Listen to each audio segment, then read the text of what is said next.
Hola a todos, esta es la ayudantía 3 de Finanzas Internacionales. En esta ocasión vamos a ver el modelo de Harold Balazar Samuelson y un poquito de cuenta corriente intertemporal. ¿Okay? La mayoría de comentes son de Balazar Samuelson y el matemático es sobre cuenta corriente intertemporal. En el primer comente nos dicen: explique según el modelo de Balazar-Samuelson cómo un aumento de la productividad de los bienes transables de un país se traduce en una apreciación del tipo de cambio. También explica por qué un aumento de la productividad de los no transables no afecta el tipo de cambio. Aquí me equivoqué, debería ser si afecta. Se deprecia el tipo de cambio.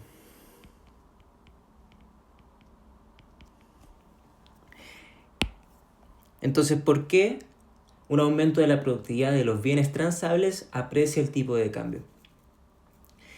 El modelo considera que las economías abiertas tienen dos sectores, uno de bienes transables y uno de bienes no transables.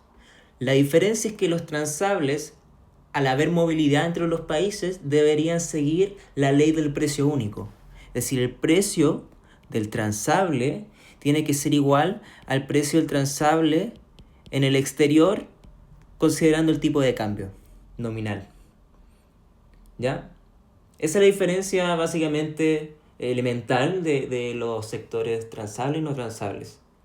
Luego, un factor también importante es que los salarios en cada país van a depender de la productividad de sus sectores y del nivel de precios. Este es el salario del país, que va a ser igual al nivel de precios de los bienes transables por la productividad del sector de los bienes transables. Sin embargo, como hay perfecta movilidad de trabajadores entre los sectores, entonces el salario también debería ser igual al nivel de precios de los no transables por la productividad de los no transables. ¿Ok? Es decir, estas dos también son iguales. ¿Ok? También importante para ver cómo afecta un aumento de la productividad en cada sector. ¿Ok? Entonces, si por algún shock exógeno la productividad de los bienes transables empieza a aumentar, esta productividad, se va a mantener, ¿sí? Este se mantiene, a ver, pongámosle este signo, este se mantiene, este aumenta, por lo tanto, tenemos que tener un aumento de los salarios. ¿Por qué este se mantiene? Este se mantiene por la ley del precio único, ¿ok? Por lo tanto, este tiene que aumentar. Como este aumenta, tiene que haber algún ajuste acá. Dado que este está dado, es exógeno, la productividad del sector no va a cambiar por la productividad del sector del otro sector, este se mantiene, este aumenta, este se mantiene, y por lo tanto, para mantener la igualdad, este tiene que aumentar. ¿Ya? El nivel de precios general de la economía, que depende de nivel de precios de los transables y de los no transables, va a aumentar, ¿no? Tenemos que este se mantiene, este aumenta, y por lo tanto el nivel de precios aumenta. Si recordamos la definición del tipo de cambio real, el tipo de cambio por esta razón de nivel de precios, tenemos que este aumenta. Como este aumenta, este disminuye, ¿ok? Fíjense que el ajuste no se da por un tipo de cambio nominal, este se mantiene.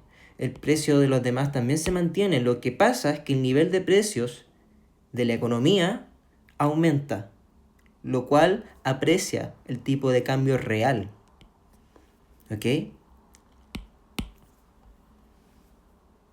¿Vale? Por lo tanto, esa es la razón por la cual un aumento de la productividad en el modelo del sector de bienes transables acaba depreciando el tipo de cambio real.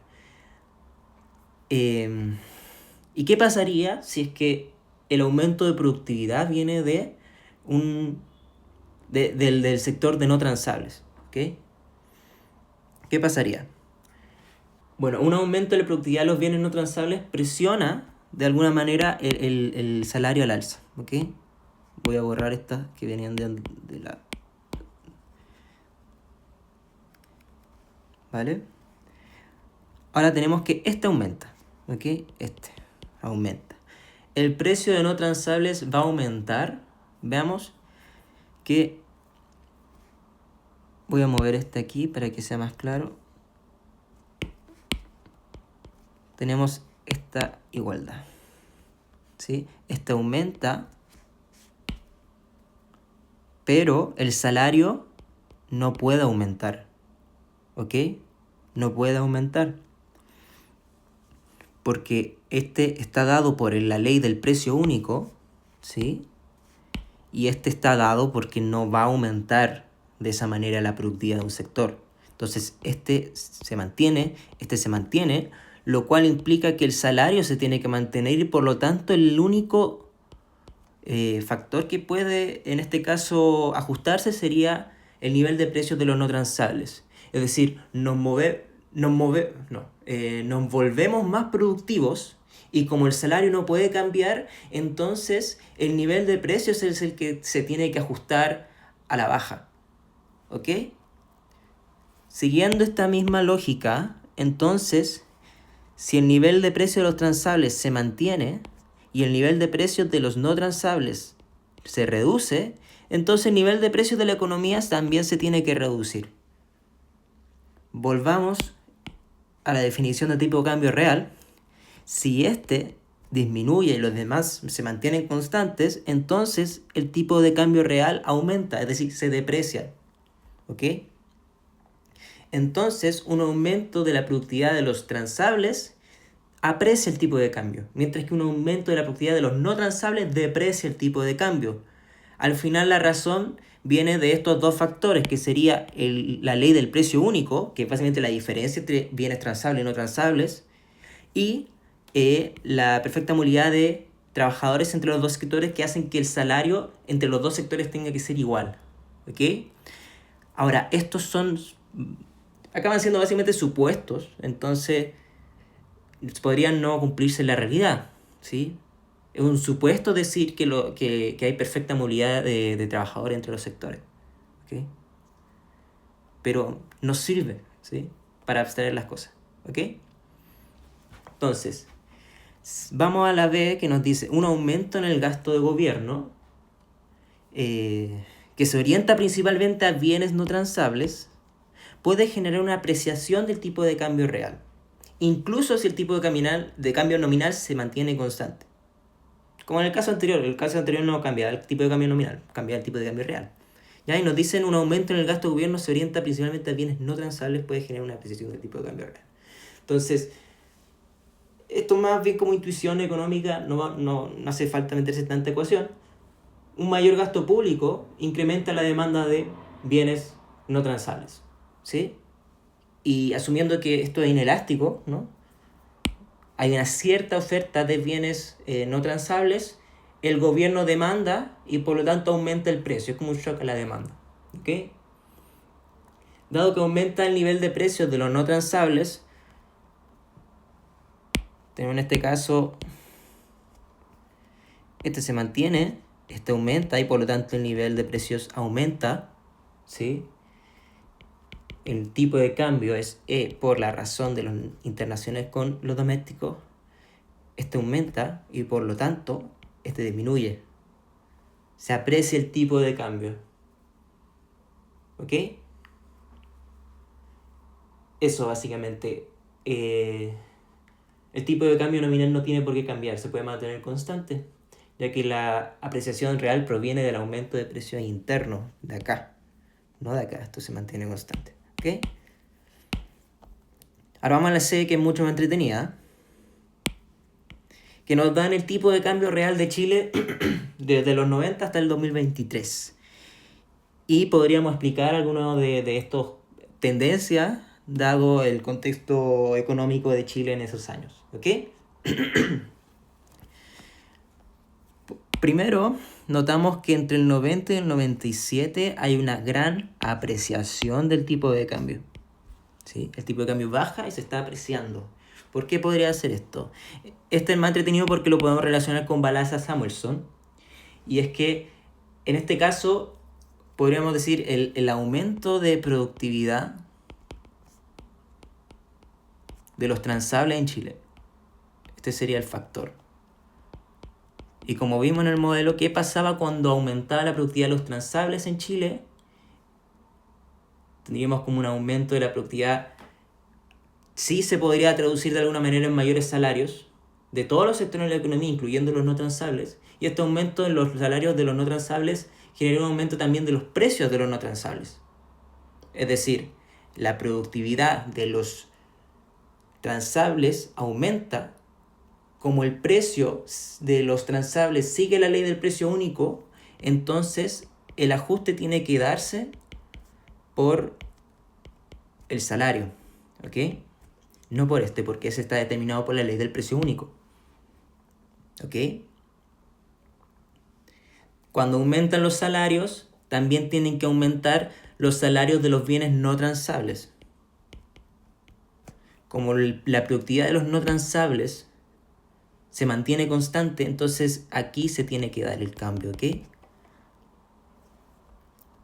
Una precisión sería decir que aquí lo que nos importa sería la velocidad con la que crece la productividad de los sectores, ¿ok? Entonces aquí hubo una apreciación del tipo de cambio no porque nuestro sector de bienes transables sea más productivo que el resto del mundo, sino porque está cambiando más rápido, está aumentando más rápido que el resto del mundo, ¿sí? En la PPT está mejor explicado porque pasa en el modelo con más detalle y hablan de esto de velocidad de cambio de productividad. Pero bueno, esa sería la explicación de por qué el tipo de cambio real de Chile se depreció en esos años. Lo otro que podríamos ver sería de 2003 a 2008.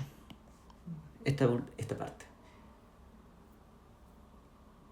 Esto se podría explicar por términos de intercambio, ¿no? Un aumento del precio del cobre mejora, digamos, los términos de intercambio. ¿Ok? Cuando el precio de las exportaciones sube, los salarios locales aumentan el precio con relación a los precios internacionales. ¿Ok?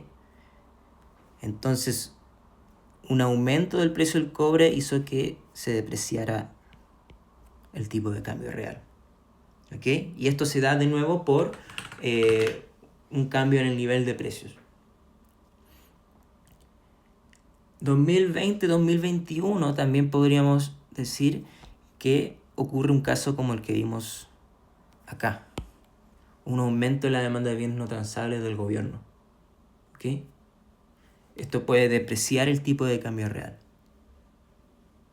¿Ya? Y esto más en general, el riesgo país puede afectar el tipo de cambio real, como vamos a ver de hecho en más detalle después. ¿Okay? En la pauta también se mencionan otras potenciales explicaciones para esto, que el menor crecimiento futuro o un menor crecimiento futuro reduce la demanda hoy, lo que genera una caída de los precios y de esta forma una depreciación real. Y luego está la caída en activos externos netos, aumento de la deuda externa que requiere mayores superávit comerciales y por lo tanto un tipo de cambio real más depreciado. ¿Ok? Pero todo al futuro. Ahora con un poco de lo que ha pasado esta última semana, Donald Trump anunció eventual arancel del 50% del cobre, sobre el cobre. ¿Cómo afectaría los términos de intercambio y tipo de cambio real de Chile? Bueno, esto depende, primero, si es que Estados Unidos tiene un poder de mercado por sobre sobre las exportaciones de cobre o no. ¿Okay? Si tiene un poder de mercado, entonces el arancel sí afecta al precio mundial del cobre. En este caso debería disminuir el precio mundial del cobre más la diferencia con el arancel. Entonces, menores precios de los transables deberían indicar menores salarios, ¿ok? Y esto también debe ser igual, presión no transables por esto. Entonces este se mantiene constante, el ajuste se da por acá, disminuye el precio de los no transables también, y por lo tanto vemos que hay una reducción del nivel de precio general de la economía. Por lo tanto, el tipo de cambio debería aumentar, depreciarse. ¿Ok? Eso si es que Estados Unidos tiene poder de mercado. Si es que no lo tiene, que espero que no lo tenga, el arancel básicamente va a ser asumido por los importadores de cobre en Estados Unidos. Eso en el caso en que haya poca elasticidad. Si uno tiene poca elasticidad, bien inelástico, en verdad tiene poco margen, tiene poca orilla para adaptarse y por lo tanto tiene menos poder de mercado y acaba asumiendo estos costos del arancel. ¿Okay? Eso indicaría que el precio mundial del cobre no debería cambiar, se debería mantener. ¿Ok? Este debería ser el caso. Estados Unidos no debería tener ese poder de mercado. Entonces, igual, ¿por qué el nivel de precios del cobre aumentó tanto apenas salió en la noticia? ¿Sí? ¿Por qué aumentó tanto si es que Estados Unidos no tiene poder de mercado? El precio del mundial debería mantenerse y no debería haber cambios en los términos de intercambio. Bueno, esto se puede explicar porque apenas ocurrió el anuncio, entonces lo más racional, en caso de que haya una probabilidad de que este arancel de verdad vaya, es comprar ahora, acumular inventario, para que luego, cuando se imponga el arancel, no tenga que yo estar demandando y pagando el arancel. ¿Sí?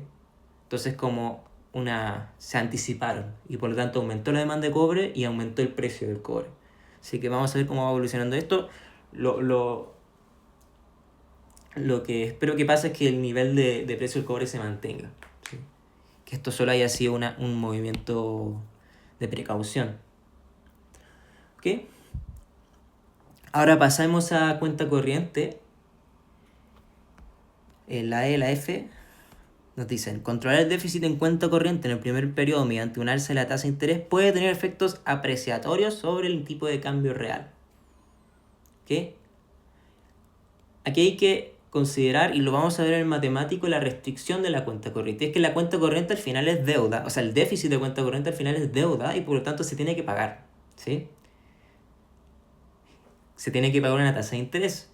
Recordemos que si aumenta la tasa de interés, la deuda se hace más cara. Por lo tanto, yo quisiera tener menos deuda. ¿Ok? Entonces, hay una restricción ahí de que lo que yo me endeude al final lo tengo que pagar en algún momento. Entonces, la restricción de la cuenta corriente obliga a reducir la demanda agregada y esto se empeora cuando hay una tasa de interés más alta. Entonces, una alza de la tasa de interés debería llevar a reducir el tipo de cambio y eso debería elevar el tipo de cambio, apreciar el tipo de cambio. Eso podría ser por una menor cantidad de importaciones. Esto lo vamos a ver más detalle en el matemático. ¿Sí? Pero eso, el déficit de cuenta corriente es deuda, la tasa de interés es el costo de la deuda, mayor tasa, prefiero tener menos deuda. Por lo tanto, se aprecia el tipo de cambio. F. Si una economía presenta un alto riesgo soberano, enfrenta una tasa de interés externa más alta, lo que tiende a reducir su inversión y mejorar su cuenta corriente y depreciar su tipo de cambio real. Esto es verdadero. Recordemos que la tasa efectiva debería ser la tasa internacional más una prima por riesgo, ¿ok? Y una mayor tasa reduce la inversión. Entonces, si el ahorro nacional se mantiene constante, menor inversión, debería haber un mayor superávit de la cuenta corriente. ¿Ok? Aquí en la pauta igual se hace una precisión en donde el tipo de cambio real podría subir o bajar, dependiendo. Lo normal es que se aprecie. Entonces, esta es la primera explicación de que menos inversión reduce la demanda por importaciones, lo cual disminuye el tipo de cambio y es decir, se aprecia. Luego está la otra explicación que sería el aumento de riesgo puede generar salida de capitales, lo cual presiona sobre el tipo de cambio nominal. Aumenta el tipo de cambio nominal, lo cual debería también directamente aumentar el tipo de cambio real. ¿Okay?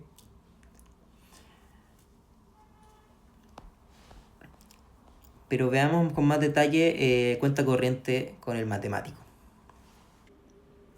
Ahora vamos con el matemático, que es bastante corto. Básicamente nos dan las definiciones de la inversión, la exportación y la importación en función de la tasa de interés y el tipo de cambio real. Y nos piden calcular el tipo de cambio real en dos periodos. Uno cuando no hay control de capitales y otro cuando hay control de capitales. Es decir, uno cuando dejamos que la cuenta corriente se ajuste y otro cuando le ponemos límite, en este caso el déficit de cuenta corriente. Y la idea es ver cómo evoluciona el tipo de cambio real en ambos casos. ¿Okay? Entonces, nos dice una economía de dos periodos con un PIB de 100 y un nivel de ahorro nacional de 24, y que es insensible a la tasa de interés. Es decir, el ahorro es dado, es 24, no depende de la tasa, pero la inversión sí depende de la tasa de esa manera. ¿Okay? Donde R mide la tasa de interés real, media en porcentaje. La economía abierta tiene flujo internacional, tasa de interés. ¿Ya? Aquí es importante, cuando digo 4%, voy a decir R igual a 4, ¿ok? Pero cuando yo diga cuenta corriente 1 más R, en este caso sería 0,04. ¿Ok? Eso. Las exportaciones e importaciones están dadas por estas definiciones, donde Q es el tipo de cambio real. El hecho de que esta economía viva dos periodos significa que solo ahorra e invierte en el periodo 1. En el periodo 2 cancela sus compromisos con el exterior y vive de lo que le queda. Al principio no hay deuda externa. Calcula el tipo de cambio real de equilibrio en ambos periodos. ¿Cuál es la intención detrás del resultado?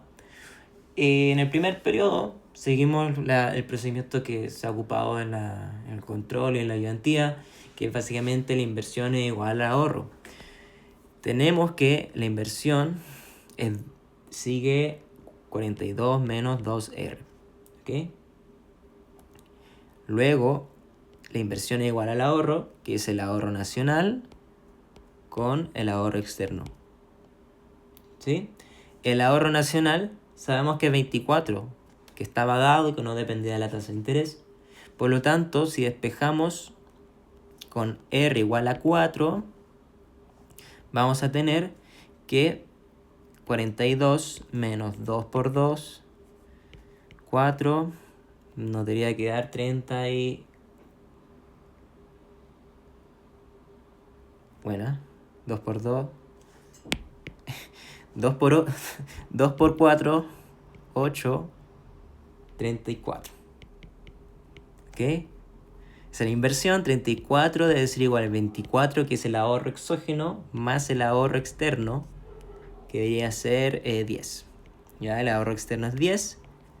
Como sabemos, el ahorro externo no es más que el déficit de cuenta corriente para el país. ¿Ok? Entonces, tenemos un déficit de cuenta corriente igual a menos 10. Esto se tiene que pagar en algún momento, ¿ya? Y es importante. Si queremos saber el tipo de cambio real, tenemos que incluir entonces el comportamiento de las exportaciones e importaciones, que deberían dar la balanza comercial, que debería ser igual a la cuenta corriente. Lo que quiero decir es que la cuenta corriente va a ser igual a la balanza comercial, ¿ok? Y tenemos este dato, entonces simplemente diciendo esto es menos 10 igual a... Lo voy a hacer como está en la pauta. En la pauta es SE igual a menos CC, que esto igual a M, está dado vuelta porque es menos CC, M menos X, en este caso más RF. Vamos a considerar que F es 0, por lo tanto no olvidamos de esto. Y aquí definimos. Entonces aquí tenemos 10, déficit de cuenta corriente 10, igual a las definiciones que tenemos de la importación y las exportaciones que salen del enunciado. 108 menos 60Q, 60, menos 60Q más 20. Despejando nos debería dar que Q es 0,98. Ahora pasando al periodo 2, déjenme ponerlo de esta manera, creo que se va a entender más. En el segundo periodo tenemos que pagar nuestra cuenta corriente. ¿Ok? Si nuestro saldo de cuenta corriente disminuye, es decir, tenemos un saldo de cuenta corriente más negativo, entonces deberíamos empezar a importar menos. ¿Sí? Estamos en un déficit. Deberíamos empezar a importar menos y a exportar más. Saldar esa deuda que tenemos con el mundo. Entonces, si esto baja, si esto es negativo, entonces yo importo menos. O exporto más. Y si la tasa aumenta, la deuda es más cara, entonces debería importar aún más, debería importar aún menos y exportar más. ¿Ok? Entonces, ¿cómo encontramos el tipo de cambio real? Básicamente, el saldo 0,04 igual a importaciones 108 menos 60Q menos exportaciones menos 60Q más 20. ¿Ok? Y despejamos Q. Y si despejamos Q nos debería dar Q igual a 1,153. ¿Ok? Q en el periodo 1 es 0,98 y cuando llega el momento de pagar nuestra deuda, vemos que se deprecia. Estamos exportando más. ¿Vale? En la B hacemos lo mismo, pero tenemos que limitar nuestra cuenta corriente a 4. Nos dicen, supongo que ahora la autoridad económica deciden que esta economía no puede tener un déficit en la cuenta corriente mayor que de 4 del PIB durante el primer periodo. Entonces tenemos que 4, que estaba acá, o sea que va a estar ahí, tiene que ser igual a esto.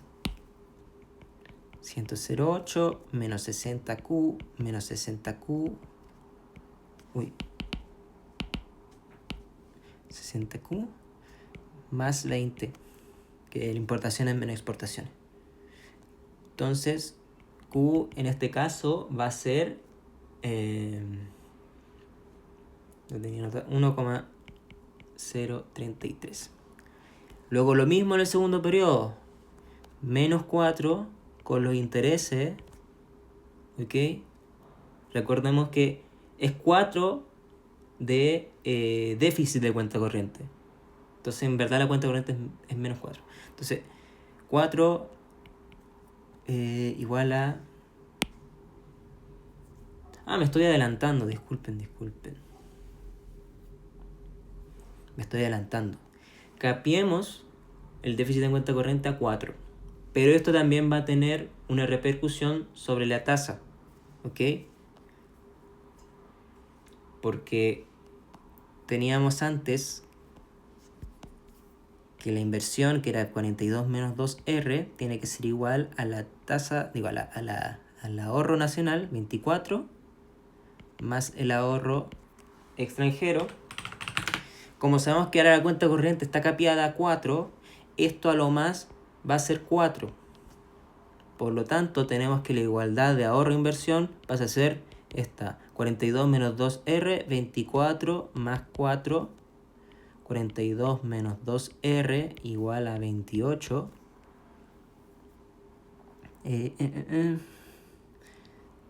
14, 2R, R es 7. ¿Ya?